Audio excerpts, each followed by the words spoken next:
والله يهدي من يشاء إلى صراط مستقيم. إن الحمد لله نحمده ونستعينه ونستغفره ونؤمن به ونتوكل عليه ونعوذ بالله من شرور أنفسنا ومن سيئات أعمالنا من يهده الله فلا مضل له ومن يضلل فلا هادي له ونشهد أن لا إله إلا الله وحده لا شريك له ونشهد أن محمدا عبده ورسوله أما بعد فإن خير الحديث كتاب الله وخير الهدي هدي محمد صلى الله عليه وسلم وشر الأمور محدثاتها وكل محدثة بدعة وكل بدعة ضلالة وكل ضلالة في النار. أعوذ بالله من الشيطان الرجيم. بسم الله الرحمن الرحيم.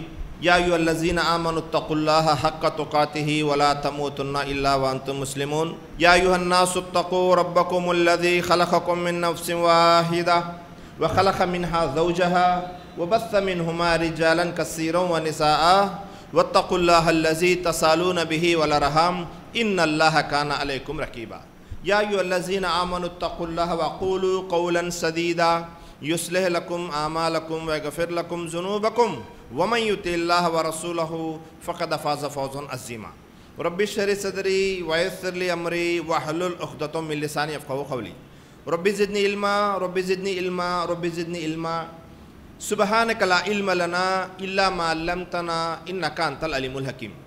ముందుగా సర్వ ప్రశంసలు సర్వ పొగడ్తలు సర్వ ఆరాధనలు సర్వలోకాలకు ప్రభువైనటువంటి అల్లాహ్కు మాత్రమే శోభిస్తాయి. ఆ అల్లాహ్ అమితమైన దయ కరుణ కలిగి సర్వ సృష్టికి కర్తగా ఉన్నాడు. సృష్టి యొక్క భూత భవిష్యత్ కాలం జరిగినవాడు, పూర్తి ప్రపంచంపై ఆధిక్యత కలవాడు.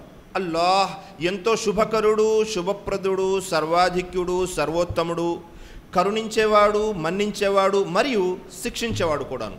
అల్లాహ్ గోప్యంగా ఉన్న బహిర్గతమై ఉన్న అన్ని విషయాలను ఎరిగినటువంటి వాడు, ఎటువంటి లోపములు బలహీనతలు లేనటువంటి వాడు. ప్రజలు కల్పించేటటువంటి దైవత్వపు భాగస్వామ్యం వర్తించకుండా పరమ పవిత్రంగా ఉన్నటువంటి అల్లాహ్ పేరుతో ప్రారంభిస్తున్నాను. సమస్త ప్రవక్తలపై అల్లాహ్ యొక్క శాంతి శుభాలు వర్షించుగాక, ఆమీన్. అలాగే నైతికతలో పూర్తి ప్రపంచానికి ఆదర్శనీయుడు, వక్తగా, ప్రవక్తగా, సంఘ సంస్కర్తగా, నాయకుడిగా, యోధుడిగా, స్నేహితుడిగా, ఇలా ఒకటేమిటి అన్ని రంగాలలో, అన్ని వేళల్లో, అన్ని ప్రదేశాలలో తన యొక్క వ్యక్తిత్వం ద్వారా ప్రజలందరినీ ఆకట్టుకున్నటువంటి మానవ మహోపకారి, విశ్వ ప్రవక్తల నాయకుడు, కారుణ్యమూర్తి, అంతిమ దైవ ప్రవక్త ముహమ్మద్ సల్లల్లాహు అలైహి వసల్లం. ఆయనపై అల్లాహ్ యొక్క శాంతి శుభాలు కారుణ్యం వర్షించుగాక, ఆమీన్. సోదర మహాశైలారా, సోదరిమన్లారా, ముందుగా నేను సృష్టికర్త అయిన అల్లాహకు కోటాను కోట్ల కృతజ్ఞతలు తెలుపుకుంటున్నాను. ఎందుకంటే ఈరోజు మీ ముందు మరొకసారి కొన్ని ధార్మిక విషయాలను చర్చించేటటువంటి అవకాశం కల్పించినందుకు. మరి ఈరోజు నేను మీ ముందు ప్రస్తావించబోయేటటువంటి, చర్చించబోయేటటువంటి అంశం ఎలాంటి అంశము అంటే ఇస్లాం యొక్క పునాదికి సంబంధించినటువంటి అంశం. ఏవైతే విషయాలు నేను చర్చిస్తూ ఉంటానో ఒకదానికొకటి చాలా సంబంధం ఉన్నటువంటి విషయాలు, చాలా లోతైనటువంటి విషయాలు. ఒకవేళ ఈ అంశం అర్థం కాలేదు అంటే మనల్ని మనము ముస్లిం అని చెప్పుకోవడానికి కూడా అర్హులము కాము. ఈ అంశం ఏమిటి అంటే లా ఇలాహా ఇల్లల్లా. లా ఇలాహా ఇల్లల్లా అంటే ఏమిటి, దాని యొక్క అర్థము, వివరణ ఏమిటి, అసలు ఈ లా ఇలాహా ఇల్లల్లా మన నుండి ఏం కోరుకుంటుంది అనే విషయము ఇన్షాల్లా మీ ముందు ప్రస్తావన చేస్తాను. మన సమాజంలో ఎక్కువ మంది ప్రజలు ఎలా ఉన్నారు అంటే, మేము ముస్లిం కుటుంబంలోనే కదండి పుట్టింది, మళ్ళీ దీని గురించి మళ్ళీ ప్రత్యేకంగా తెలుసుకోవాలా అని కొంతమంది, మేము ముస్లిం సమాజంలోనే ఉంటున్నాము, కావాలంటే చూడండి మా ఆధార్ కార్డులో ముస్లిం అని ఉంది అనే ఆలోచనలో ఉంటారు. వాస్తవంగా అసలు మనము నిజంగా లా ఇలాహా ఇల్లల్లాను అర్థం చేసుకున్నామా లేదా, ఒకవేళ చేసుకుంటే దాని ప్రభావము మన జీవితాలలో ఉందా లేదా అనే విషయం పరిశీలన చేయాలి. మరి ఈ లా ఇలాహా ఇల్లల్లా గురించి సృష్టికర్త అయిన అల్లాహ్ దైవ ప్రవక్త ముహమ్మద్ సల్లల్లాహు అలైహి వసల్లం తెలియజేస్తున్నాడు. ఫాలం అన్నహు లా ఇలాహా ఇల్లల్లా. ఓ ప్రవక్త, మీరు తెలుసుకోండి ముందు లా ఇలాహా ఇల్లల్లా అంటే ఏమిటో. అల్లాహు అక్బర్. చూడండి, సృష్టికర్త అయిన అల్లాహ్ దైవ ప్రవక్త ముహమ్మద్ సల్లల్లాహు అలైహి వసల్లం వారికి తెలియజేస్తున్నాడు. ఓ ప్రవక్త, ముందు మీరు తెలుసుకోండి లా ఇలాహా ఇల్లల్లా అంటే ఏమిటో. అసలు ప్రవక్త వారు వచ్చిందే ఎందుకు? ప్రజలందరికీ తౌహీద్, దేవుని ఏకత్వం యొక్క సందేశం ఇవ్వడానికి. మరి అలాంటి ప్రవక్తకే సృష్టికర్తని అల్లాహ్ తఆలా తెలియజేస్తున్నాడు అంటే మీలాంటి నాలాంటి సామాన్య మానవులపై ఎంత బాధ్యత ఉంది ఈ లా ఇలాహా ఇల్లల్లా గురించి తెలుసుకోవడం. అల్లాహు అక్బర్.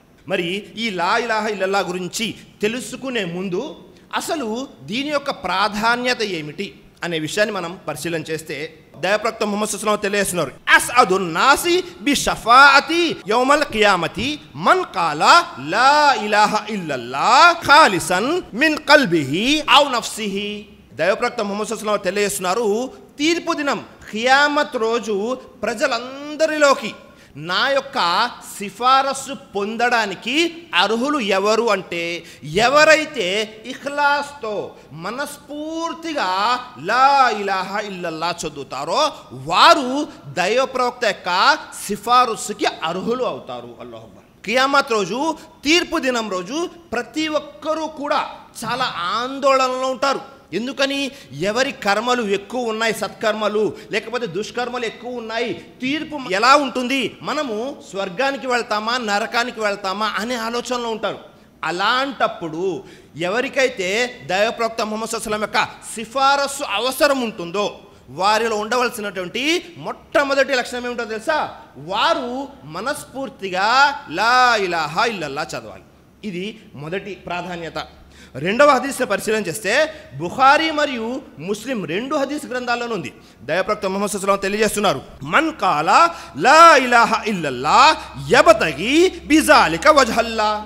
ఎవరైతే లా ఇలాహా ఇల్లల్లా కేవలము అల్లాహ్ను రాజీ చేయడానికి, అల్లాహ్ని సంతృప్తి పరచడానికి చదువుతారో అతనిపై నరకం హరాం చేయబడింది. ఎవరైతే లా ఇలాహా ఇల్లల్లా ఎందుకోసం చదువుతున్నారు అంటే ప్రాణాలు కాపాడుకోవడానికా లేకపోతే మనకు గుర్తింపు రావడానికా? కాదు, కేవలము అల్లాహ్ను రాజీ చేయడం కోసము ఎవరైతే లా ఇలాహా ఇల్లల్లా చదువుతారో వారి మీద ఏమవుతుంది? నరకం హరాం అయిపోతుంది, వారు నరకంలోకి వెళ్ళరు. రెండో విషయం దైవప్రవక్త ముహమ్మద్ సల్లల్లాహు అలైహి వసల్లం తెలియజేస్తున్నారు, మన్ కాలా లా ఇలాహా ఇల్లల్లా ముఖ్లిసన్ దఖలల్ జన్నా. ఎవరైతే లా ఇలాహా ఇల్లల్లా మనస్ఫూర్తిగా నిష్కల్మషమైన మనసుతో చదువుతారో అల్లాహు అక్బర్ వారు స్వర్గంలోకి ప్రవేశిస్తారు. మూడు హదీసు గ్రంథాలు ఇక్కడ చెప్పడం జరిగింది. మొట్టమొదటి దాంట్లో మనము ప్రవక్త యొక్క సిఫారసుకి అర్హులమవుతాము. రెండవ హదీస్ గ్రంథంలో మనకు నరకం హరాం చేయబడుతుంది. మూడవ హదీస్ గ్రంథంలో మనము తప్పకుండా స్వర్గంలోనికి ప్రవేశిస్తాము. ఇది లా ఇలాహా ఇల్లల్లా యొక్క ప్రాధాన్యత, ప్రాముఖ్యత. మరి రెండు సోదరులారా, ఈ లా ఇలాహా ఇల్లల్లాని మనం ఎలా అర్థం చేసుకోవాలి? మొట్టమొదటి విషయం, లా ఇలాహా ఇల్లల్లా పదాలు ఏవైతే ఉన్నాయో వాటిని స్పష్టంగా పలకాలి. చాలామంది కలిమా చదువుతారు. ఎలా చదువుతారు? లా ఇలాహా ఇల్లిల్లా అంటారు, లా ఇలాహా ఉల్లల్లా అంటారు. నౌజుబిల్లా. చదవడం రాక నేర్చుకోక. మొట్టమొదటిగా మన మీద ఉన్న బాధ్యత ఏమిటి అంటే పదాలను స్పష్టంగా పలకాలి. లా ఇలాహా ఇల్లల్లాహ్, ఇది మొట్టమొదటి బాధ్యత. ఇందులో ఎలాంటి ఒత్తులు పొల్లులు పెంచడం కానీ తగ్గించడం కానీ చేయకూడదు. మరి రెండో విషయం అదేమిటి? లా ఇలాహా ఇల్లల్లా అంటే అసలు అర్థం ఏమిటి మనం తెలుసుకోవాలి. చాలామందికి అర్థం తెలియదు. మనం కలిమా చదువుతాం కదండి, దాని అర్థం చెప్పండి అంటే అందరూ తెల్లమొఖాలేస్తారు. లేదండి మాకు తెలియదు అర్థం. కాబట్టి అర్థం కూడా మనము తెలుసుకోవాలి. లా ఇలాహా ఇల్లల్లా యొక్క అర్థం ఏమిటి అంటే ఖురాన్ గ్రంథాన్ని పరిశీలన చేశామనుకోండి, 31వ అధ్యాయం సూరా లుఖ్మాన్ 30వ వాక్యంలో అల్లాహ్ తఆలా తెలియజేస్తున్నాడు, జాలికా బిఅన్నల్లాహ హువల్ హక్ వ అన్నమా యద్ఊన మిన్ దూనిహిల్ బాతిల్. అర్థం ఏమిటి? అల్లాహే సత్యం గనుక ఆయన్ని వదిలి ప్రజలు మొరపెట్టుకున్నటువంటి అన్నీ కూడా అసత్యం గనుక.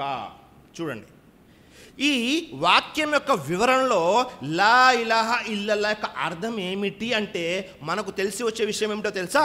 చాలామంది అల్లాహ్ తప్ప ఆరాధనకు అర్హులు లేరు అని చదువుతారు. కానీ దీని అర్థం అది కాదు. ఎందుకని? సమాజంలో ప్రజలు రాళ్లను ఆరాధించేవారు ఉన్నారు, చెట్లను ఆరాధించేవారు ఉన్నారు, పుట్లను ఆరాధించేవారు ఉన్నారు, సూర్యుల్ని చంద్రుల్ని ఆరాధించేవారు ఉన్నారు. వారికి ఆరాధనకి అర్హులు ఉన్నారా లేదా అంటే ఉన్నారు. ఆయత్ యొక్క కలీమా యొక్క అర్థం ఏమిటి అంటే అల్లా తప్ప నిజ ఆరాధ్య దైవం ఎవరూ లేరు. సమాజంలో చాలామంది దేవుళ్ళని చేసుకున్నారు, దైవాలను చేసుకున్నారు, వారు వారిని దైవాలుగా ఆరాధిస్తున్నారు. కానీ నిజ ఆరాధ్య దైవం ఎవరు అంటే సృష్టికర్త అయిన అల్లాహ్. కాబట్టి ఈ యొక్క వివరణ మనకు తెలిసి ఉండాలి. లా ఇలాహా ఇల్లల్లా అంటే అర్థం ఏమిటి, దాన్ని ఏ విధంగా అర్థం చేసుకోవాలి. అల్లాహ్ తప్ప ఆరాధనకు అర్హులు ఎవ్వరూ లేరు అంటే సమాజంలో వేరే వారు రకరకాల వారిని ఆరాధిస్తూ ఉన్నారు. మరి వారందరూ కూడా ఉనికిలోకి వచ్చేసారు. మరి వారేమిటి అంటే మిథ్యా, వారన్నీ కూడా అబద్ధ దైవాలు, మిథ్యా దైవాలు. అల్లా ఎవరు? నిజ ఆరాధ్య దైవం. ఇది మొదటి విషయం.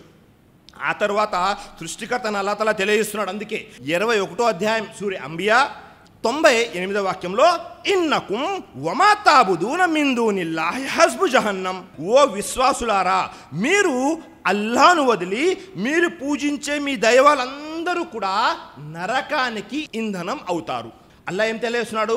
అల్లాహ్ను వదిలి ఎవరైతే వేరే వారిని ఆరాధిస్తున్నారో వారు వీరందరూ కూడా నరకానికి ఇంధనం అవుతారు. అంటే దాని అర్థం ఏమిటి?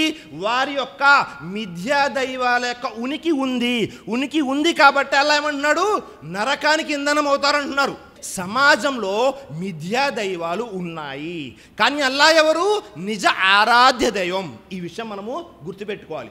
చాలామంది సమాజంలో లేదండి నిజ ఆరాధ్యం తప్ప ఎవ్వరూ లేరు, అల్లాహ్ తప్ప వేరే వారు ఎవ్వరూ లేరు దైవాలు అంటుంటారు. దీన్ని ఇలా అర్థం చేసుకోకూడదు. ఆరాధ్య దైవాలు ఉన్నారు సమాజంలో. వారు ఎవరికి ఆరాధ్య దైవాలు?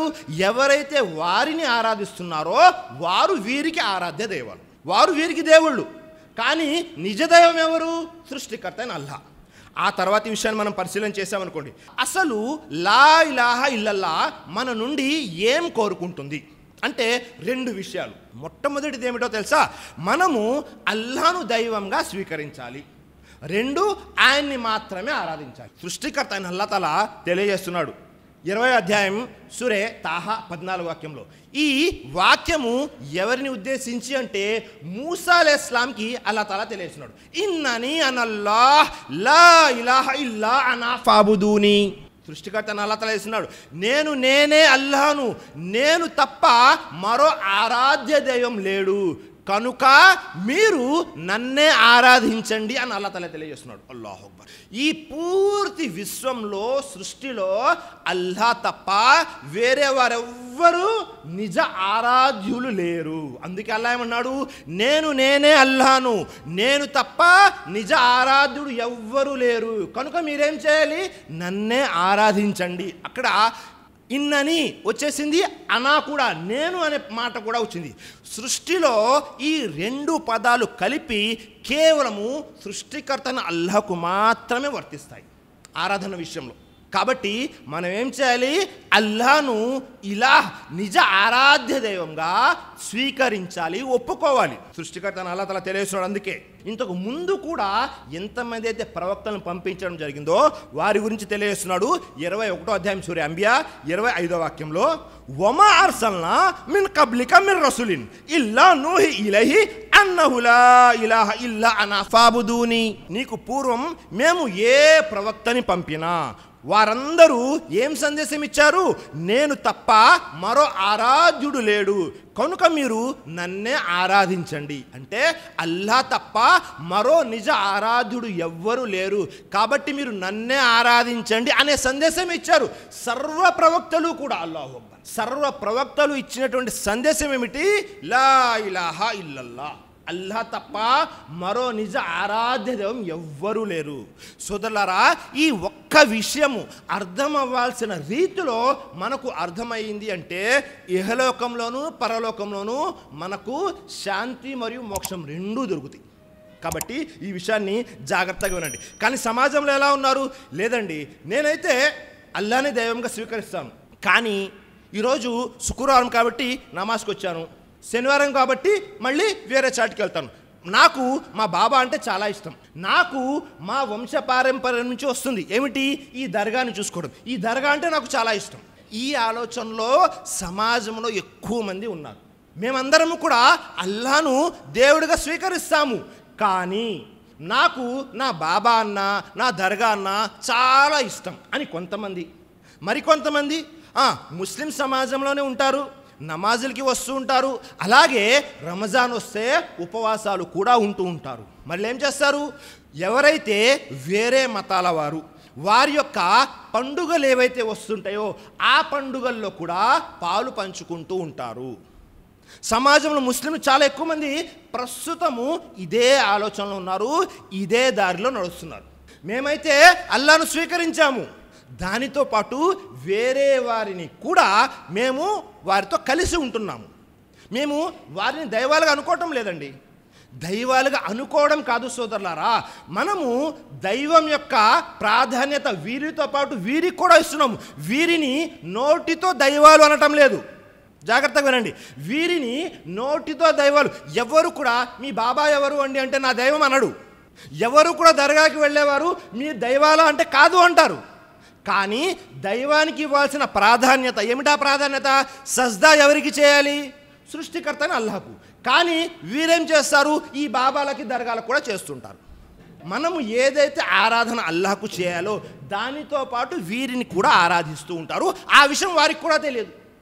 ఇక్కడ మనము గుర్తించవలసిన విషయం ఏమిటో తెలుసా, మనము అల్లాహ్ను కూడా ఆరాధించడం కాదు, జాగ్రత్తగా వినండి. మనము అల్లాహ్ను కూడా ఆరాధించడం కాదు, అల్లాహ్ను మాత్రమే ఆరాధించాలి. చాలా ముఖ్యమైన విషయం. అల్లాహ్ను కూడా ఆరాధించడం ఎట్టి పరిస్థితుల్లో అల్లాహ్ స్వీకరించాడు. అల్లాహ్ను మాత్రమే ఆరాధించాలి. చాలా జాగ్రత్తగా గుర్తుపెట్టుకోండి. మన యొక్క విశ్వాసం ఎలా ఉండాలి అంటే అల్లాహ్ను మాత్రమే ఆరాధించాలి, ఆయన మాత్రమే నిజదైవం, మిగతావన్నీ కూడా మిథ్యాలు. ఈ ఆలోచన, ఈ విశ్వాసం మనలో ఉండాలి. దాని తర్వాత ఒకవేళ ఈ విశ్వాసం మనలో లేదనుకోండి, ఎలా లేదు, నోటితో చెప్పడం కాదు, మనసులో కూడా ఎవరైతే షిర్క్ చేస్తూ ఉంటారో వారి గురించి కూడా అల్లాహ్ తఆలా తెలియజేస్తున్నాడు. ఇన్నహు మన్ యుష్రిక్ బిల్లాహి ఫఖద్ హర్రమల్లాహు అలైహిల్ జన్న వమవహు నార్ వమా లిజ్జాలిమీన మిన్ అన్సార్. ఎవరైతే అల్లాహ్తో పాటు వేరే వారిని సహవర్తులుగా కల్పిస్తారో అలాంటి వారి కోసం అల్లాహ్ ఏం చేశాడు, నరకాన్ని సిద్ధం చేసి ఉంచాడు. ఈ షిర్క్ అనేది చాలా ఘోరమైనటువంటి విషయం. ఎందుకంటే మక్కాలో ఉన్నటువంటి ముష్రికులు కూడా దైవప్రవక్త వారు దండ రాయించారు. ఏమని, ఎవరైతే లా ఇలాహ ఇల్లల్లాహ్ చదువుతారో వారు సాఫల్యం పొందుతారు, ఎవరైతే లా ఇలాహ ఇల్లల్లాహ్ చదువుతారో వారు స్వర్గానికి అర్హులు. చిన్న పదమే కదా, చదివేయచ్చు. ఎందుకు చదవలేదు మక్కాలో ముష్రికులు? వారికి తెలుసు, ఒకవేళ ఈ కలిమా చదివితే వీటి యొక్క అన్ని షరతుల్ని అనుసరించాలి, కాబట్టే చదవలేదు. కానీ మన సమాజంలో నోటితో చదివేస్తూ ఉన్నాము, ఆరాధన దగ్గరికి వచ్చేసరికి, ఆచరణ దగ్గరికి వచ్చేసరికి మనసులో రకరకాల వారి మీద ప్రేమ, రకరకాల వారి మీద అభిమానం. కాబట్టి ఇది ఎట్టి పరిస్థితుల్లో కూడా చెల్లదు, మొదటి విషయం. ఆ తర్వాత మనము లా ఇలాహ ఇల్లల్లాహ్ చదివాము, చదివిన తర్వాత మన మీద ఒక వాగ్దానం ఉంటుంది. లా ఇలాహ ఇల్లల్లాహ్ చదివిన తర్వాత వాటి యొక్క షరతుల్ని అనుసరించాలి. ఏమిటా షరతులు? మనము వేరే వారిని ఎవరిని దైవంగా స్వీకరించకూడదు, ఆరాధన చేయకూడదు. ఒకవేళ చేస్తే అల్లాహ్ నరకమని తెలియజేస్తున్నాడు. ఇది ఎలా ఉంటుంది అంటే ఒక చిన్న ఉదాహరణ తెలియజేస్తాను, జాగ్రత్తగా వినండి. అదేమిటి, మీరు ఏదైనా ఒక కంపెనీలో జాయిన్ అయ్యారు, మీకు ఇంటర్వ్యూ అయిపోయింది, మీకు ఉద్యోగం వచ్చేసిన తర్వాత అగ్రిమెంట్లు అన్నిటి మీద సైన్ చేసేసారు, అయిపోయింది. పూర్తిగా ఒక నెల అయిపోయింది, మీరు ఉద్యోగానికి వెళ్ళలేదు. తర్వాత వెళ్ళి అడుగుతున్నారు, ఏమని, శాలరీ అడుగుతున్నారు. ఇస్తారా శాలరీ? ఇవ్వరు. ఎందుకు ఇవ్వరు?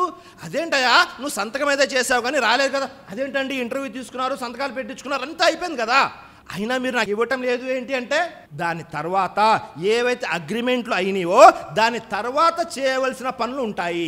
అలాగే సృష్టికర్త అల్లాహ్తో మనం అగ్రిమెంట్ చేసుకున్నాము, ఇయ్యాక నాబుదు వ ఇయ్యాక నస్తయీన్. ఇయ్యాక నాబుదు, మేము నిన్నే ఆరాధిస్తాము, సహాయం కొరకు నిన్నే అర్థిస్తాము అని అల్లాహ్తో మనం వాగ్దానం చేస్తున్నాము. మరి ఈ వాగ్దానాన్ని మనం నిర్వర్తిస్తున్నామా అనేది పరిశీలించాలి. ఒకవేళ మనము ఈ వాగ్దానాన్ని నిర్వర్తించలేదు అనుకోండి, అప్పుడేమవుతుంది, అల్లాహ్ మనకు ఏదైతే వాగ్దానం చేశాడో ఆ వాగ్దానాన్ని కూడా అల్లాహ్ నిర్వర్తించాడు.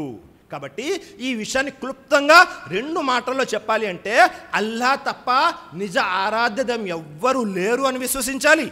ఆరాధన అల్లాకే చేయాలి. మరి వివరణలోకి వెళ్ళామనుకోండి, మనము ఎప్పుడైతే లా ఇలాహా ఇల్లల్లా చదువుతామో ఆ లా ఇలాహా ఇల్లల్లా 7 విషయాలు మన నుంచి కోరుకుంటుంది. లా ఇలాహా ఇల్లల్లా అనేది మనస్ఫూర్తిగా చదవాలి, మొదటి విషయం. రెండో విషయం, విశ్వసించిన తర్వాత ఆచరణలో ఆ విషయం కనబడాలి. మూడో విషయం, అల్లాను కాకుండా వేరే మిథ్యా దైవాలను తిరస్కరించాలి. నాలుగో విషయము, మిథ్యా దైవాల ఆరాధన నుండి కూడా మనల్ని మనం కాపాడుకోవాలి.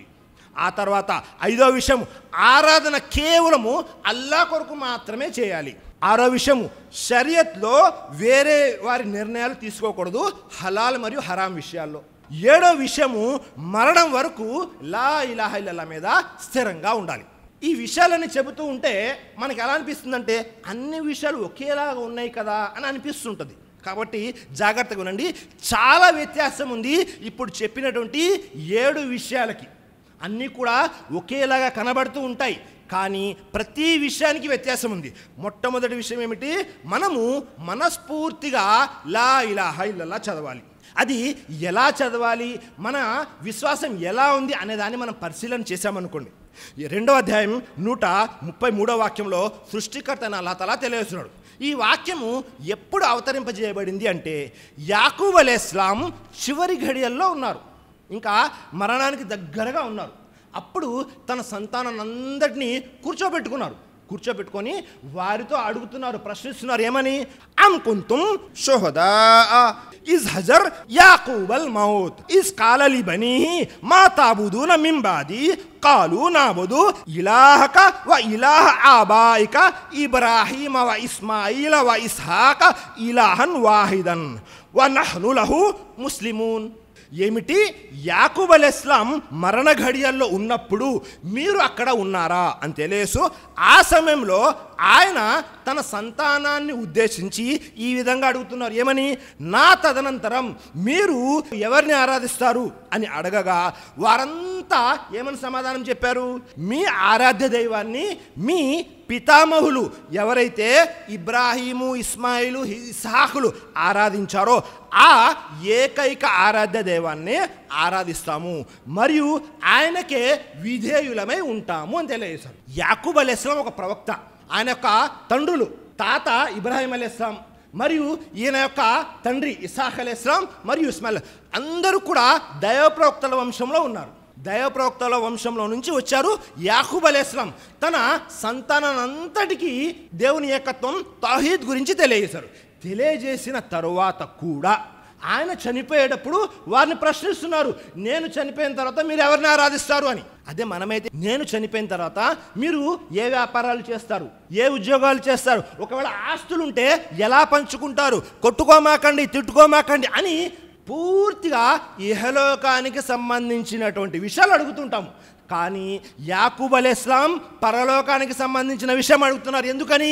ఈ ఇహలోక జీవితము తాత్కాలికమైనది, పరలోక జీవితము శాశ్వతంగా ఉండేది. అక్కడ మనము సాఫల్యం పొందాలి అంటే తౌహీద్ మీద నిలకడగా ఉండాలి. ఎప్పుడైతే ఈ విషయాలు తన సంతానానికి అడిగారో వారందరూ కూడా తెలియజేశారు, మేము ఇబ్రాహీము, ఇస్మాయిలు, ఇస్హాకులు ఎవరినైతే ఆరాధించారో వారిని మాత్రమే ఆరాధిస్తాము మరియు అల్లాహకు విధేయులై ముస్లింలమై ఉంటాము అని తెలియజేస్తారు. ఎంత ముఖ్యమైన విషయము అంటే మనస్ఫూర్తిగా మనం ఏం చేయాలి? అల్లాహను మాత్రమే ఆరాధించాలి, అల్లాహను కూడా కాదు. కాబట్టి ఈ విషయాన్ని మనము జాగ్రత్తగా గమనించాలి. మొట్టమొదటి విషయం ఇది. ఆ తర్వాత రెండో విషయము, మన జీవితాలలో అల్లాహ్ను ఆరాధిస్తున్నాం కదా, ఆ ఆరాధన కూడా కనబడాలి. ఎలా కనబడాలి అంటే ఎలాగైతే మూసా అలైహిస్సలాంకి అల్లాహ్ తఆలా ఆరాధన తర్వాత వ అకీమిస్ సలా నమాజ్ గురించి తెలియచాడు. సలాత్ నమాజ్ గురించి అనేక ఆరాధనలు ఉన్నాయి, చాలా ఆరాధనలు ఉన్నాయి. కానీ అన్నిటిలో కన్నా ముఖ్యమైనది ఏమిటి అంటే సలాత్, నమాజ్. ఈ నమాజ్లో కనబడాలి. ఎందుకని? మన సమాజంలో ఎలా ఉంటుంది? మేము ముస్లింలమేనండి, ఎప్పుడు కనబడతారు? జుమ్మా రోజు కనబడతారు. మేము ముస్లింలమేనండి, ఎప్పుడు కనబడతారు? రమజాన్ టు రమజాన్. లేదా మేము ముస్లిమేనండి, ఎవరైనా చనిపోతే జనాజా నమాజ్లో కనబడతారు. ఒకవేళ ఇలాంటి ఆరాధన ఉంటే అది ఎట్టి పరిస్థితుల్లో ఆమోదయోగ్యం కాదు. కాబట్టి ఆరాధనలో పూర్తిగా కనబడాలి. సృష్టికర్తను అల్లాహ్ తఆలా తెలియజేస్తున్నాడు 2వ అధ్యాయం 21వ వాక్యంలో, యా అయ్యుహన్నాస్ ఉబుదు, 21వ వాక్యంలో, వల్లజీ ఖలఖకుం వల్లజీన మిన్ ఖబ్లికుం లఅల్లకుం తత్తఖూన్. ఓ ప్రజలారా, మిమ్మల్ని మీకు పూర్వం సృష్టించిన ఆ సృష్టికర్తైన అల్లాహ్ను మాత్రమే ఆరాధించండి. దీని ద్వారా ఏమవుతుంది, మిమ్మల్ని మీరు కాపాడుకోవచ్చు. చూడండి, అందరిని ఉద్దేశించి అల్లాహ్ తఆలా తెలియజేశాడు, మిమ్మల్ని మీకు పూర్వం వారిని సృష్టించిన మీ ప్రభువుని అల్లాహ్ను మాత్రమే ఆరాధించండి. ఎందుకు? మనల్ని మనం కాపాడుకోవడం కోసం. మన ఆరాధన అల్లాహ్కి అవసరం ఉందా? ఏదైతే ఆరాధన మనం చేస్తున్నామో అది అల్లాహ్కి అవసరమా? ఎంత మాత్రం అవసరం లేదు. అల్లాహ్ను ఆరాధించడానికి ఫరిష్టాలు, దైవదూతలు ఉన్నారు. వారు లేకపోయినా అల్లాహ్ స్వతహాగా స్తోత్రానికి అర్హుడు. కాబట్టి మన ఆరాధన ఎవరి కోసము అంటే మన కోసమే. ఒక చిన్న ఉదాహరణ, మీరు జ్వరం వచ్చింది అని డాక్టర్ దగ్గరికి వెళ్ళారు. ఆయన ఏం చేశారు? మందులు చీటి రాసిచ్చారు. రాసిచ్చిన తర్వాత మీరు మందులు ఎందుకు వేసుకుంటున్నారు? మీ ప్రయోజనం కోసమా, డాక్టర్ గారి ప్రయోజనం కోసమా? మన ప్రయోజనం కోసము. మనం వేసుకోకపోయినా ఆయనకు వచ్చేదేమీ లేదు. కానీ మనం మందులు వేసుకుంటూ మీరు రాసిచ్చిన మందులే నేను వేసుకున్నాను అని ఆయనకేదో లాభం చేకూరినట్టు మాట్లాడితే దాన్ని అవివేకము అంటారు. కాబట్టి మనం ఏం చేయాలి? అల్లాహ్ను ఆరాధించాలి, మనల్ని మనం కాపాడుకోవడం కోసం అని అల్లాహ్ అందరిని ఉద్దేశించి తెలియజేశాడు. మరీ ముఖ్యంగా ముస్లింలకు కూడా తెలియజేశాడు. 22వ అధ్యాయం సూరా హజ్ 77వ వాక్యంలో, యా అయ్యుహల్లజీన ఆమను రుకూ వస్జుదు వఅబుదు రబ్బకుం వఫ్అలుల్ ఖైర్ లఅల్లకుం తుఫ్లిహూన్. ఓ విశ్వాసులారా, రుకు సజ్దాలు చేస్తూ ఉండండి, రుకులు మరియు సజ్దాలు చేస్తూ ఉండండి, మీ ప్రభువును ఆరాధిస్తూ ఉండండి, మంచి పనులు చేస్తూ ఉండండి, తద్వారా మీరు సఫలీకృతులు అవ్వచ్చు. అల్లాహు అక్బర్. మన యొక్క సాఫల్యము, విజయము ఎందులో ఉంది? రుకు మరియు సజ్దాలలో ఉంది, మరియు మంచి పనులు చేయడంలో ఉంది. ఈ విషయం గుర్తుపెట్టుకోండి. ఎవరైతే రుకు సజ్దాలు చేయలేదో వారి యొక్క ఇహలోక జీవితంలోనూ సాఫల్యం ఉండదు, పరలోక జీవితంలో కూడా సాఫల్యము ఉండదు. ఎందుకని? మనము కేవలం నోటితో లా ఇలాహ ఇల్లల్లాహ్ చదివితే సరిపోదు. ఏం చేయాలి? మనస, వాచ, కర్మణ త్రికరణ శుద్ధితో చదవాలి. అంటే మనసులో వేరే వారు ఎవ్వరు కూడా ఆరాధ్య దేవాలు కాదు అనే ఆలోచన ఉండాలి. అదే మాట నోటితో చెప్పాలి, అది ఆచరణలో చేసి చూపించాలి. అలా కాకుండా లేదండి నేను ఇక్కడికి వస్తాను, జుమా రోజు నమాజ్ చేస్తాను, ఆదివారం వస్తే ఎవరైతే వేరే వారు ఆరాధిస్తున్నారో అక్కడికి వెళ్తాను, శనివారం వస్తే వేరే వారి దగ్గరికి వెళ్తాను, ఇది చెల్లదు. కలుషితమైనటువంటి ఆరాధన అల్లాహ్ స్వీకరించడు. కాబట్టి మనం ఏం చేయాలి? మన ఆరాధన కేవలము అల్లాహ్ కొరకు మాత్రమే ప్రత్యేకించాలి. మూడో విషయం, అల్లాహ్ను తప్ప ఇతర దైవాలందరినీ తిరస్కరించాలి. తిరస్కరించడము అంటే ఏమిటి? చాలామంది పైకి మాత్రము అల్లాహ్ను ఆరాధిస్తున్నాము, అల్లాహ్ను విశ్వసించాము అనే ఆలోచనలు ఉంటారు. కానీ వారి మనసు లోపల ఎక్కడో ఒక చోట వేరే వారి మీద ప్రేమ ఉంటుంది. వేరే వారి ప్రేమ ఎలా ఉంటుంది అంటే అది అల్లాహ్ ప్రేమను కూడా మించిపోతూ ఉంటుంది. ఉదాహరణకి మనము ముస్లింల జాబితాలో ఉన్నాము, లా ఇలాహ ఇల్లల్లాహ్ చదివాము, కానీ 11వ పండగ వచ్చింది, ఏం చేయాలి? లేదండి మేము ఈ నెలని ప్రత్యేకంగా నేను చూడట్లేదు, మా తాత ముత్తాతలు చేసుకుంటూ వస్తున్నారు కదా అందుకే చేస్తున్నాము. అంటే మిథ్యా దైవాలని తిరస్కరించట్లేదు, వారి మనసులో ఎక్కడో ఒక చోట వారి మీద ప్రేమ అలా ఉంది. ఆ ప్రేమని తీసివేయాలి, మిథ్యా దైవాలందరినీ తిరస్కరించాలి. ఈ తిరస్కరించడంలో చాలా విషయాలు ఉంటాయి. ఎందుకని అంటే మనము తిరస్కరించడం అంటే ఏమనుకుంటామంటే కేవలము కనబడుతూ ఉంటుంది బయటికి, ఏది? విగ్రహాలు, లేకపోతే జెండాలు, దర్గాలు, బయట కనబడేటటువంటి వాటిని తిరస్కరించాలి, మన లోపల ఉన్నటువంటి వాటిని కూడా తిరస్కరించాలి. సోదరులారా, ఒకవేళ ఈ తిరస్కారం సరిగా అవ్వలేదు అనుకోండి, మన దగ్గర ఏదైతే తౌహీద్ ఉందో, లా ఇలాహ ఇల్లల్లాహ్ ఉందో అది కలుషితమైపోతుంది. దాని గురించి సృష్టికర్త అల్లాహ్ తఆలా తెలియజేస్తున్నాడు. 3వ అధ్యాయం 18వ వాక్యంలో, షహీదల్లాహు అన్నహు లా ఇలాహ ఇల్లాహు వల్ మలాయికతు వ ఉలుల్ ఇల్మి ఖాయిమం బిల్ ఖిస్. అల్లా తప్ప మరో ఆరాధ్య దైవం లేడని స్వయంగా అల్లా సాక్ష్యం ఇచ్చాడు. మరియు ఆయన యొక్క దైవ దూతలు సాక్ష్యం ఇచ్చారు. మరియు జ్ఞానవంతులు అందరూ కూడా అల్లా ఒకే ఒక్కడు అని సాక్ష్యం ఇచ్చారు. చూసారా, ఇది ఎలాగా అంటే మిథ్యా దైవాలందరినీ తిరస్కరించి అల్లాను మాత్రమే నిజ ఆరాధ్య దైవంగా స్వీకరించడము. దీనికి సాక్షులుగా 3 రకాలు ఉన్నారు. 1 అల్లా స్వయంగా సాక్షి, 2 దైవదూతలు, 3 జ్ఞానవంతులు. అంటే మన దగ్గర లా ఇలాహ ఇల్లల్లాహకి సంబంధించినటువంటి జ్ఞానము ఉండాలి. కాబట్టి మనము తిరస్కరించాలి. ఒకవేళ తిరస్కరిస్తే ఏం జరుగుతుంది అల్లాహ్ తాలా తెలియజేస్తున్నాడు. 2వ అధ్యాయం సూర బఖరా 256వ వాక్యంలో అల్లాహ్ తాలా తెలియజేస్తున్నాడు, ఫమన్ యక్ఫుర్ బిత్తాగూత్ వయుమిన్ బిల్లాహ్ ఫఖద్ ఇస్తమ్సక బిల్ ఉర్వతిల్ వుస్కా లన్ ఫిసామ లహా. ఫమన్ యక్ఫుర్ బిత్తాగూత్, ఎవరైతే మిథ్యా దైవాలు తాగూత్ని తిరస్కరిస్తారో, అల్లాను మాత్రమే విశ్వసిస్తారో, వారు దృఢమైనటువంటి కడియాన్ని, త్రాడుని పట్టుకున్నారు, అది ఎన్నటికీ తెగిపోదు. ఇక్కడ అల్లా ఏం తెలియజేస్తున్నాడు, ఎవరైతే మిథ్యా దైవాన్ని తిరస్కరించి అల్లాను మాత్రమే విశ్వసిస్తారో వారు ఒక దృఢమైనటువంటి త్రాడును పట్టుకున్నారు, ఆ త్రాడు ఎన్నటికీ తెగిపోదు. దీనికి ఒక చిన్న ఉదాహరణ తెలియజేస్తాను చూడండి.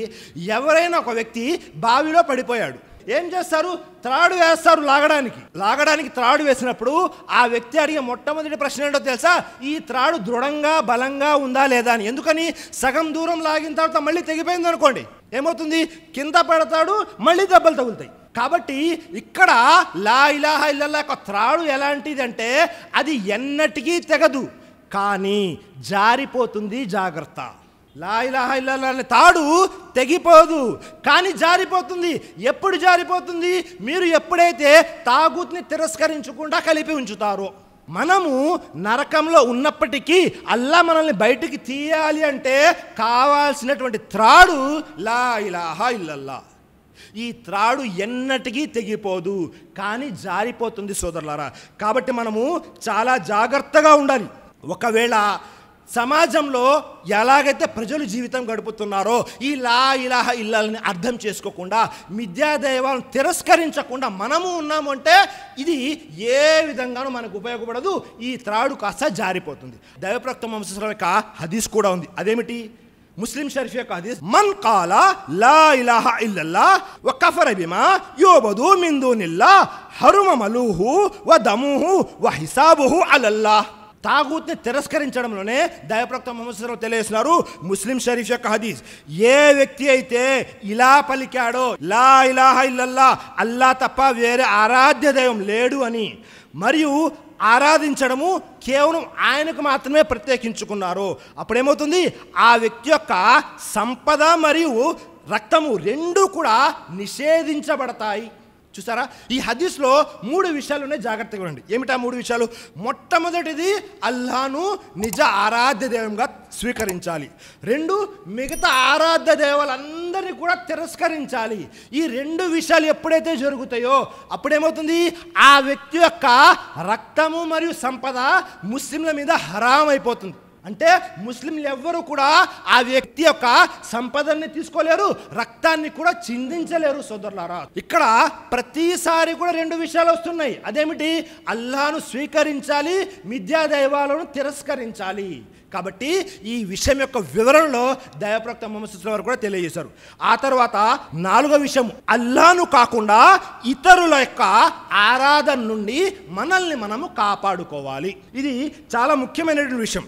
అల్లాను తప్ప వేరే వారి యొక్క ఆరాధనని కాపాడబడుకోవడం అంటే మనమేమనుకుంటామో తెలుసా, ఎవరైతే విగ్రహాల ముందు తల ఉంచుతున్నారో, ఎవరైతే దర్గాల దగ్గరికి వెళ్తున్నారో, లేకపోతే ఎవరైతే జెండాల దగ్గరికి వెళ్తున్నారో, ఇవన్నీ కూడా బయటకు కనబడేవి. బయటకు కనబడకుండా మన ఆరాధన అల్లాతో పాటు వేరే వారికి కూడా వెళ్ళిపోతూ ఉంటుంది. ఎలాగా, ఒక వ్యక్తి నమాజ్ చేస్తున్నాడు, ఎవరైనా లోపలికి వచ్చారు, మస్జిద్ లోపలికి, ఏం చేయాలి, నమాజ్ ఇంకా పెంచేయాలి, వారు చూస్తున్నారు కదా అని. ఒక వ్యక్తి నమాజ్ చేస్తున్నాడు, కేవలము నన్ను అందరూ కూడా నమాజీ అనాలి అని, అంటే వేరే వారిని సంతృప్తి పరచాలి అనే ఉద్దేశంతో చేస్తున్నాడు. ఒక వ్యక్తి దాన ధర్మాలు చేస్తున్నాడు. ఎందుకు దాన ధర్మాలు చేస్తున్నాడు? సమాజంలో అందరూ కూడా నన్ను మంచిగా దానం చేస్తాడు అని చెప్పుకోవాలని చేస్తున్నాడు. అది కూడా పూర్తిగా విరుద్ధం. సమాజంలో ఎవరైనా సందేశ కార్యక్రమాలు చేస్తున్నారు. ఎందుకు చేస్తున్నారు? సమాజంలో నాకు బాగా పాపులారిటీ రావాలి, సమాజంలో అందరూ నన్ను గుర్తించాలి, లేకపోతే యూట్యూబ్లో వ్యూస్ ఎక్కువ రావాలి, లైక్స్ ఎక్కువ రావాలి అనే ఉద్దేశంతో చేస్తూ ఉంటే అది కూడా ఏమవుతుంది? ఆరాధనలో వేరే వారిని సాటి కల్పించడం. నమాజ్ ఎవరి కోసం చేయాలి? అల్లాహ్ కోసం. కానీ ఇక్కడ ఏమైంది? వేరే వారిని కలిపేశాం. దాన ధర్మాలు ఎవరిని సంతృప్తిపరచాలి? అల్లాహ్ని. కానీ ఇక్కడ వేరే వారిని కలిపేశాం. అలాగే సందేశ కార్యక్రమాలు ఎవరి కోసం చేయాలి? అల్లాహ్ కోసం. కానీ ఇక్కడ పాపులారిటీ కోసము, లేకపోతే యూట్యూబ్లో వ్యూస్ లైక్స్ కోసం చేస్తున్నాము. కాబట్టి ఇవన్నీ కూడా వచ్చేస్తాయి. సృష్టికర్త అల్లాహ్ తఆలా తెలియజేస్తున్నాడు, వలకద్ ఉహియ ఇలైక వ ఇలల్ లజీన మిన్ కబ్లిక్ లైన్ అశరక్త లయహబతన్న అమలుక వలా తకూనన్న మినల్ ఖాసిరీన్. నిశ్చయంగా నీ వద్దకు నీ పూర్వీకులైనటువంటి ప్రవక్తల వద్దకు పంపబడినటువంటి సందేశం ఇది. ఏమిటా సందేశం? ఒకవేళ నీవు గనక షిర్కు బహుదైవారాధనకు పాల్పడితే చేసుకున్నటువంటి అంతా కూడా వృధా అయిపోతుంది. ఎన్ని కర్మలు అయితే చేసుకున్నామో అన్నీ వృధా అయిపోతాయి. 100 సార్లు షిర్క్ చేస్తానా, 10 సార్లు షిర్క్ చేస్తానా? కాదు, ఒక్కసారి షిర్క్ చేస్తే చేసుకున్నవన్నీ కూడా వృధా అయిపోతాయి అని సృష్టికర్త అల్లాహ్ తఆలా తెలియజేస్తున్నాడు. ఒకవేళ మనము నష్టంలో కాకుండా లాభంలో ఉండాలి అంటే ఏం చేయాలి? అల్లాహ్ తఆలా చేస్తున్నాడు, వాబుదుల్లాహ వలా తుష్రికు బిహి షయ్యా. అల్లాహ్ను ఆరాధించండి, ఆయనకు సహవర్తులుగా ఎవ్వరినీ కల్పించకండి.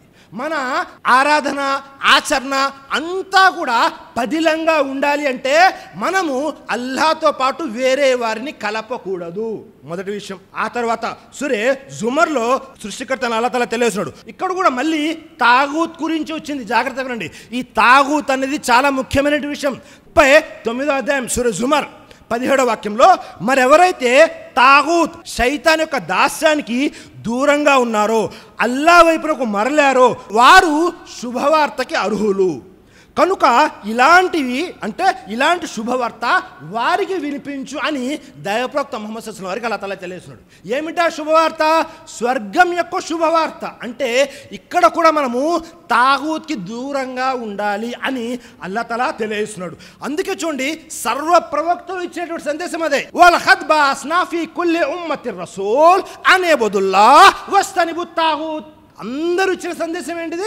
అనేబుదుల్లా, అల్లాహ్ను మాత్రమే ఆరాధించండి, మిథ్యా దైవాల ఆరాధనని విడిచిపెట్టండి అనే సందేశమే సర్వ ప్రవక్తలు ఇచ్చారు. కాబట్టి ఆరాధనలో వేరే వారిని కలపకూడదు. ఈ విషయాన్ని చాలా జాగ్రత్తగా కనిపెట్టుకొని ఉండాలి సోదరులారా. ఎందుకని అంటే మనం ఎవరం కూడా నోటుతో చెప్పము వీరు దైవాలు అని, కానీ మన ఆచరణలు వచ్చేస్తుంటాయి. ఉదాహరణకి ఎవరైనా ఒక మేకపోతు బలి ఇవ్వాలి, ఎక్కడికి తీసుకెళ్ళి ఇస్తారు? గుంటూరులో ఫలానా దర్గా ఉందండి, అక్కడికి వెళ్ళి ఇవ్వాలి. లేదా మా ఊరి పొలిమేరల్లో ఇంకేదో ఉంది, అక్కడికి వెళ్ళి ఇవ్వాలి. అంటే ఈ ఆరాధన కాస్త వేరే వారి కోసం ఎప్పుడైతే వచ్చేస్తుందో అప్పుడు మన లా ఇలాహా ఇల్లల్లాహ్ కలుషితం అయిపోతుంది సోదరులారా. ఆ తర్వాతి విషయం, 5వ విషయం, జాగ్రత్తగా ఉండండి. అల్లాహ్ యొక్క ఆరాధన కేవలము అల్లాహ్ కొరకు మాత్రమే చేయాలి, వేరే వారిని కలపకూడదు. ఇంతకుముందు ఏదైతే వాక్యం తెలియజేస్తానో 4వ విషయము, దానికి సంబంధించే ఈ విషయం. అందులో ఏమో మిథ్యా దైవాలను తిరస్కరించాలి, ఇందులోనేమో ఆరాధన కేవలము అల్లాహ్ కొరకు ప్రత్యేకించుకోవాలి. ఇందులో ఎలాంటి విషయము కలపకూడదు. ఎందుకని దైవప్రవక్త ముహమ్మద్ సల్లల్లాహు అలైహి వసల్లం తెలియజేశారు. సహాబాలు కూర్చొని మాట్లాడుకుంటున్నారు. మీకు తెలుసా మసీహు దజ్జాల్ వస్తాడు అంట, మసీహు దజ్జాల్ యొక్క ఫిత్నాలు ఇలా ఉంటాయంట అని మాట్లాడుతున్నప్పుడు దైవప్రవక్త లోపల నుంచి వచ్చారు. లోపల నుంచి వచ్చి తెలియజేశారు, నేను మీకు మసీహు దజ్జాల్ ఫిత్నా కంటే పెద్ద ఫిత్నాని గురించి తెలియజేయనా అని అడిగారు. వెంటనే సహాబాలు అడిగారు, ప్రవక్త మసీహు దజ్జాల్ కంటే పెద్ద ఫిత్నానా చెప్పండి ప్రవక్త అన్నారు. వెంటనే దైవప్రవక్త ముహమ్మద్ సల్లల్లాహు అలైహి వసల్లం తెలియజేశారు, అష్షిర్కుల్ ఖఫీ, అది కనబడనటువంటి షిర్క్. ఆ షిర్క్ బయటకు కనబడదు, ఆ షిర్క్ లోపలే ఉంటుంది. కాబట్టి మనం ఏం చేయాలి? ఈ బయటకు కనబడినటువంటి షిర్క్ నుండి మనల్ని మనం కాపాడుకోవాలి సోదరులారా. అలాగే దైవప్రవక్త ముహమ్మద్ వారు తెలియజేశారు, ఈ షిర్క్ ఎలాంటిది అంటే మసీహు దజ్జాల్ యొక్క ఫిత్నా ఎప్పుడైతే దజ్జాల్ వస్తాడో ఆ కాలంలో ఉన్నటువంటి ప్రజలు మసీహు దజ్జాల్ యొక్క ఫిత్నాలో ఉంటారు. కానీ ఈ షిర్కుల్ ఖఫీ ఏదైతే ఉందో ఇది ప్రతి కాలంలోనూ ఉంటుంది. ఇది కనబడనటువంటి షిర్క్ ప్రతి కాలంలో ఉంటుంది. కాబట్టి దీని నుండి మిమ్మల్ని మీరు కాపాడుకోండి అని తెలియపరచడం జరిగింది. ఆ తర్వాత 6వ విషయం, అల్లా యొక్క సృష్టితాలలో అల్లా ఏదైతే ఈ సృష్టిని నియమించాడో ఇందులో హలాల్ హరాం ఏవైతే హలాల్ ఉన్నాయో హలాల్ హరాం అల్లా ఏదైతే నియమాన్ని పెట్టాడో ఆ నియమాన్ని తూచా తప్పకుండా పాటించాలి. ఇక్కడ ఈ విషయంలో కూడా చాలామంది గందరగోళానికి గురవుతారు. ఉదాహరణకి ఎవరైనా బాబా దగ్గరికి వెళ్ళారు, వారు మీరు ఇల్లు ఇలా కట్టండి అని తెలియజేశారు, కట్టేస్తారు. అంటే అల్లా ఏదైతే హలాల్ చేశాడో దాన్ని తీసేసి వారు ఏదైతే హలాల్ చేస్తారో దాన్ని తీసేసుకుంటారు. వాళ్ళ దగ్గరికి వెళ్తే వాళ్ళు ముస్లింలు ఎవరైతే ఉన్నారో పరాయి స్త్రీని కనీసం ముట్టుకోకూడదు, తాకకూడదు.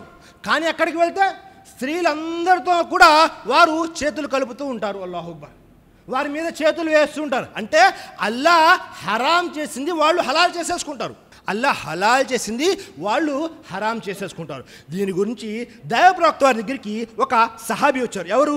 అదీ ఇబ్నే కాతిమ్ రజియల్లాహు అన్హు వారు.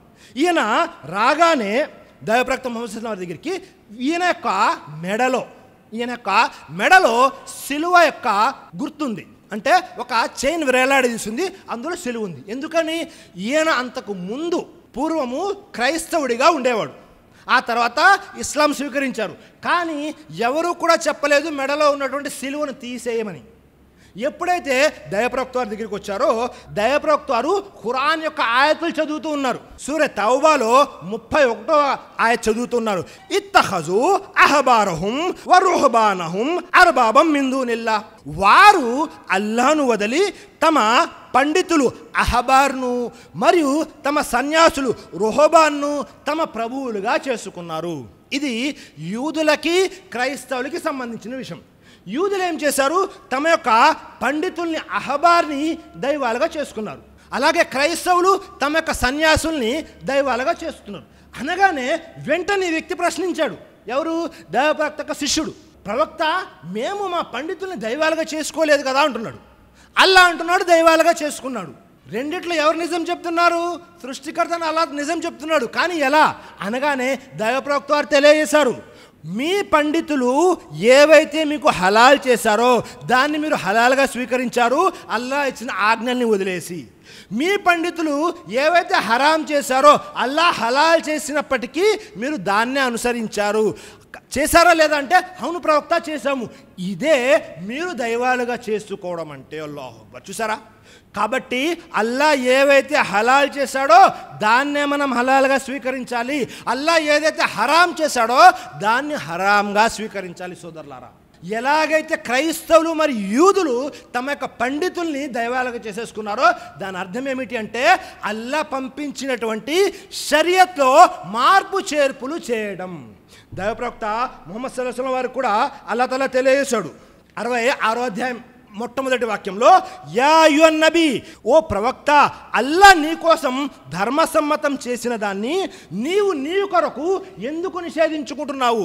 దైవప్రవక్త ముహమ్మద్ సల్లల్లాహు అలైహి వసల్లం వారు మరియు ఆయన యొక్క సతీమణుల్లో ఒక చిన్న విభేదం వచ్చింది. విభేదం వచ్చిన తర్వాత దైవప్రవక్త వారు అన్నారు, ఇక నేను నా జీవితంలో తేనె షహద్ అనేది తినాను అన్నారు.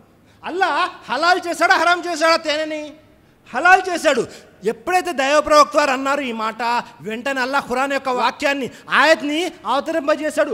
అల్లా హలాల్ చేసిన దాన్ని మీరు మీకోసం ఎలా హరాం చేసుకుంటారు? అల్లాహు అక్బర్. చూడండి, కాబట్టి సోదరులారా, మన జీవితంలో ఎవరైనా మీకు ఏదైనా విషయాలు చెబుతూ ఉన్నప్పుడు అది హలాల్ హరాం అల్లా ఏం చెప్పాడు దానికి వ్యతిరేకంగా ఎవరైనా చెబుతున్నారు అంటే దాని అర్థం ఏమిటో తెలుసా?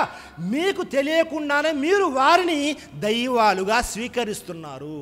ఇంత వివరణతో దైవప్రవక్త ముహమ్మద్ సల్లల్లాహు అలైహి వసల్లం తెలియజేశారు. చూడండి, చివరి విషయం ఏమిటి అంటే మనము చనిపోయేంత వరకు ఈ లా ఇలాహా ఇల్లల్లా మీద స్థిరంగా ఉండాలి. ఇది చాలా ముఖ్యమైనటువంటి విషయం. ఎందుకని యవ్వనంలో ఉన్నామండి, బాగా చేసేసాము ఆరాధన, కొద్దిగా వయసు పైబడింది, ఏం చేస్తారు? ఇప్పుడు ఈ మస్జిద్ అనుకొని నమాజులు అనుకొని కూర్చుంటే సరిపోదండి, మనం కూడా జీవితంలో స్థిరపడాలి, సంపాదించాలి, అవునా కాదా అని చాలామంది ఏం చేస్తుంటారు, వదిలేసి వెళ్ళిపోతూ ఉంటారు. మరికొంతమంది 10 సంవత్సరాల క్రితం చాలా బాగా చేశామండి సందేశ కార్యక్రమాలు, ఎక్కడికి వెళ్ళిన ప్రసంగాలు ప్రతిరోజు, ఇప్పుడు పూర్తిగా బయటికి వెళ్ళిపోయారు, కనీసం నమాజులు కూడా చేయటం లేదు. చూడండి, మనము ఒక సమయంలో చేసి మరొక సమయంలో వదిలేసే లాంటిది కాదు ఆరాధన మరియు లా ఇలాహా ఇల్లల్లా. మనము చనిపోయేంత వరకు ఈ లా ఇలాహా ఇల్లల్లా మీద నిలకడగా ఉండాలి. కానీ మన సమాజంలో ఎవరైతే బాబాలు జెండాలను ఆరాధించేవారు, అక్కడ ఆ బాబా జీవితాంతం నమాజ్ చేయడు. ఏంటంటే నాకు నమాజ్ అవసరం లేదు, దయాప్రవక్త వారికే అల్లా తాలా నమాజ్ని మాఫీ చేయలేదు, ఆ తర్వాత వచ్చిన వీళ్ళు ఆరాధన చేయరు, నమాజ్ చేయరు, వాళ్ళను అనుసరించేవారు కూడా చేయరు. మరీ ముఖ్యంగా మన సమాజంలో ఉన్న సూఫీలు ఎవరైతే ఉంటారో వారు నమాజ్ చేయరు. ఏంటంటే మాకు నమ్మకం ఉంది అంటుంటారు. సృష్టికర్త అల్లాహ్ తాలా తెలియసాడు, యకీన్ అంటే నిశ్చయమైనది, మరణం వచ్చేంత వరకు నమాజ్ చేస్తూనే ఉండాలి, వేరే ఆప్షన్ ఏమీ లేదు. అల్లాహ్ మనము చనిపోయేంత వరకు అల్లాహ్ను ఆరాధిస్తూనే ఉండాలి. లేదండి మేము లా ఇలాహా ఇల్లల్లాహ్ చదివేసుకున్నాము కాబట్టి ఇంకా వదిలేస్తాము అంటే చనిపోయే ముందు కూడా మనము మార్గభ్రష్టులు అయ్యే అవకాశం ఉంది సోదరులారా. కాబట్టి ఈ విషయాలన్నీ కూడా జాగ్రత్తగా గమనించండి. ఈ ఒక్క విషయం అర్థమైపోయిందా మన జీవితంలో, ఇన్షాల్లా ఇహలోకంలోనూ పరలోకంలోనూ మనకు సాఫల్యం దొరుకుతుంది మరియు స్వర్గం దొరుకుతుంది. ఈ విషయం అర్థం కాలేదా పూర్తిగా నష్టపోతాము. కాబట్టి సృష్టికర్త అల్లాహ్తో దువా చేస్తున్నాను, ఇక్కడ చెప్పినటువంటి విషయాల్లో మంచి విషయాలు ఖురాన్ మరియు సహీహ్ హదీస్ల ప్రకారం ఏమైతే ఉన్నాయో వాటన్నిటినీ మేమందరము కూడా ఆచరించేటటువంటి సద్బుద్ధిని, సౌభాగ్యాన్ని ప్రసాదించుగాక, ఆమీన్. అలాగే ఏ లా ఇలాహా ఇల్లల్లాహ్ గురించి ఇప్పుడు చర్చించడం జరిగిందో వీటి యొక్క అన్ని షరతుల్ని మేమందరము కూడా మా జీవితాల్లో తీసుకువచ్చేటటువంటి భాగ్యాన్ని కలిగించుగాక, ఆమీన్. అలాగే చనిపోయేంత వరకు ఈ లా ఇలాహా ఇల్లల్లాహ్ మీద స్థిరంగా ఉంటే భాగ్యాన్ని కలిగించుగాక, ఆమీన్. అలాగే మరణం తర్వాత అల్లాహ్ స్వర్గంలో సహాబాలు మరియు ప్రవక్తలతో కూర్చునేటువంటి భాగ్యాన్ని కలిగించుగాక, ఆమీన్. ఎవరైతే అప్పుల బాధతో బాధపడుతున్నారో అప్పులు తీర్చేటటువంటి మంచి మార్గాన్ని సులభతరం చేయగాక, ఆమీన్. ఎవరైతే వ్యాధిగ్రస్తులై ఉన్నారో అల్లాహ్ వారికి మంచి ఆరోగ్యాన్ని ప్రసాదించుగాక, ఆమీన్. అస్సలాము అలైకుం వరహమతుల్లాహి వబర్కాతుహు.